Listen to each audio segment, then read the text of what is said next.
চিরদিনের জন্য custom card তুলে নিছে গেরিনা। এই আপডেটের পর থেকে কাস্টম কার্ড আর কোনো জায়গায় দেখা যাবে না। কি করতেছে এইগুলো? আজে বাজে আপডেট দিয়ে আমাদের গেমটারে একবারে নষ্ট করে দিচ্ছে। আমাদের ভালোবাসার জায়গা ছিল পিকে, সেটাও চেঞ্জ করে দিছে। আর কখনো বন্ধুরে ফোন দিয়ে বলা হবে না, বন্ধু গেমে আয়, চল দুজন মিলে একটা কাস্টম খেলি। আজে বাজে আপডেটের কারণে গেমটা দিনে দিনে ধ্বংসের পথে চলে যাচ্ছে। ভাই বিশ্বাস করেন, বর্তমান গেমের যে অবস্থা, কোনো প্লেয়ার যদি সিএস র্যাঙ্ক খেলতে ঢোকে, কোনো সমস্যার কারণে যদি কিল না করতে পারে, তার মা বাপ তুলে গালি বা ইচ্ছা মতো গালি দিবে। আর আমাদের বড় ভাইরা যারা এখনো বাইরে থেকে এই ভালোবাসার গেমটা খেলে, তারা দিন শেষে গেমের ইচ্ছাটা পূরণ করার জন্য, গেম খেলার ইচ্ছাটা পূরণ করার জন্য তারা একটা কাস্টম খেলেই গেম থেকে চলে যেত।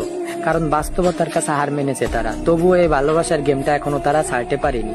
কিন্তু গেরিনা যে এই আপডেটটা দিচ্ছে, এই আপডেটটা দিয়া গেরিনার ঠিক হচ্ছে না। আমাদের ওল্ড পিকে তুলে নিছে, আমাদের ব্যাকজাম তুলে নিছে। মানে দিনে দিনে আমাদের ওল্ড প্লেয়ারদের কোনো অস্তিত্বই রাখতেছে না।